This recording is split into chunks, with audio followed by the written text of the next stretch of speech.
La réforme la plus significative concerne le secteur pharmaceutique. Le gouvernement a révisé le régime des droits de douane appliqués aux médicaments de manière structurelle. 112 produits pharmaceutiques essentiels voient leur droit d'importation drastiquement réduit jusqu'à 81% pour certains, avec un taux minimal fixé à 2,5% pour ceux non produits localement.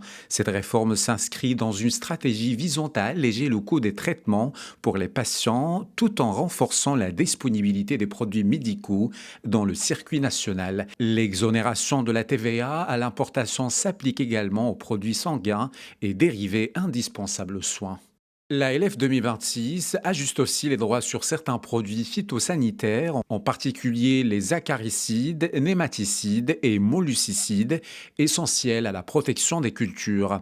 Les droits d'importation sur ces catégories passent à 2,5%, un abaissement significatif destiné à diminuer les coûts des intrants agricoles pour les exploitants. Cette mesure s'inscrit dans le cadre d'un soutien structurel au secteur agricole, mis à l'épreuve par des années de sécheresse et de coûts de production élevés. Dans le secteur des technologies, la LF 2026 marque une réorientation nette de la politique de taxation des terminaux mobiles. Le droit d'importation des téléphones portables, y compris smartphones, est ramené de 17,5% à 2,5%. Cette réduction vise à renforcer la compétitivité du marché officiel, réduire l'attrait des circuits informels et encourager l'assemblage local. L'un des points saillants de la LF 2026 est le relèvement du droit de douane sur le safran importé à 60%, une mesure qui vise à protéger la filière nationale du safran, une culture à forte valeur ajoutée, et renforcer la compétitivité des producteurs marocains face à une concurrence étrangère souvent subventionnée ou à bas coût.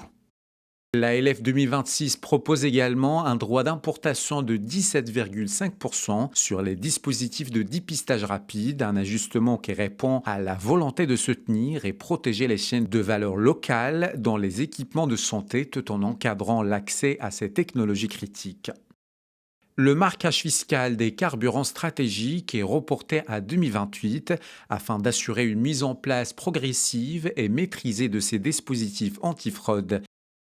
Pour répondre à une contraction du cheptel national et stabiliser les prix de la viande rouge, la LF 2026 reconduit et élargit une mesure déjà engagée.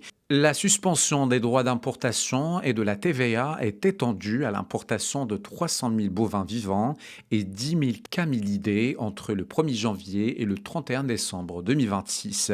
Objectif, assurer l'approvisionnement du marché national et réduire les pressions inflationnistes sur la viande rouge.